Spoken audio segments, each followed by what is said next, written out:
On a des objectifs, je vais dire, pas très ambitieux, hein, ils sont bien, c'est des objectifs qui sont atteignables, je veux dire. On cible 15 entrepreneurs par an, par région. On est sur 14 régions pour démarrer et donc on vise à accompagner au final 15 entrepreneurs par région, mais entre-temps on cible aussi de toucher des milliers par région pour vraiment diffuser de plus en plus l'esprit d'entrepreneuriat, l'initiative privée, parce que c'est clair aujourd'hui qu'il n'y a que l'initiative privée qui peut sauver assez rapidement notre économie. Et du coup, on travaille beaucoup sur la sensibilisation, en touchant le maximum de personnes par rapport à ça. Et puis on va en entonnoir, on commence par le filtrer. Il y a des applications en ligne qui se font à travers le site web siep.org.tn pour remplir un petit peu un questionnaire pas très compliqué pour vous donner un peu l'idée de projet, combien d'emplois il va créer, donner les premières idées, les premières informations sur l'idée. Alors, à partir de là, on a déjà un nombre qui est remarquable. Je cite, je me rappelle comme ça de tête, d'ailleurs c'est grâce à la caravane, d'ailleurs parce que la proximité avec les demandeurs d'emploi était importante. Avant d'aller avec les caravanes, on était pendant un mois, il y a eu à peu près dans les 40 applications en ligne à Tataouine. Après la caravane, on en a eu 260. 260 applications en ligne. Bon, il y a beaucoup de projets qui ne sont pas éligibles, notamment les projets agricoles, des projets d'une personne qui va acheter une vache pour l'élevage, etc., ovin ou bovin. Mais bon, il y a d'autres projets qui étaient très intéressants. On a eu des surprises, de bonnes surprises. Donc voilà, on sensibilise le maximum de personnes qui appliquent en ligne.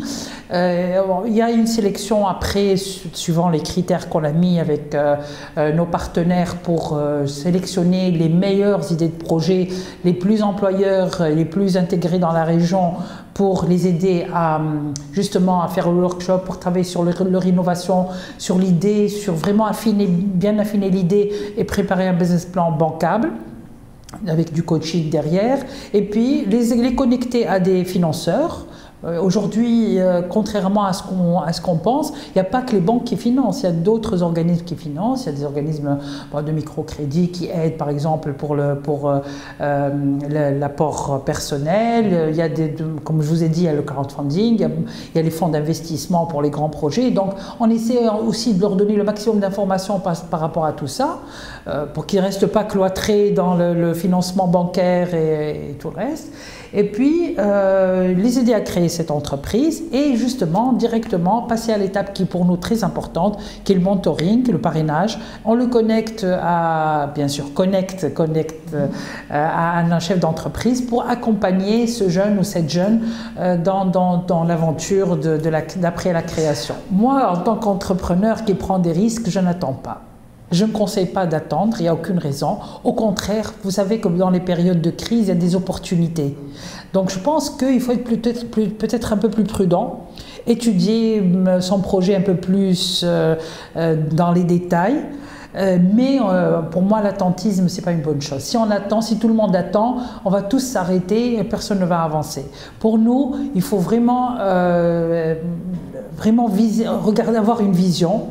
Regarder loin et puis essayer de dépasser un peu toute cet attentisme, cette crise d'attente que nous vivons depuis 3 ans et qui empêche beaucoup d'avancer et ça ne sert à rien d'attendre. Pour moi, il faut vraiment chercher des opportunités, continuer à travailler, continuer à chercher et puis il n'y a aucun problème à ce qu'on lance une entreprise maintenant. Peut-être le blocage risque d'être un peu au niveau des financements vu la fragilité actuellement du système bancaire, mais je pense que si le projet est bien étudié et qu'il est bien présenté, il est convaincant, il n'y a aucune raison pour qu'il n'y ait pas de financement et que que le projet ne soit pas lancé et qu'il ne puisse pas réussir.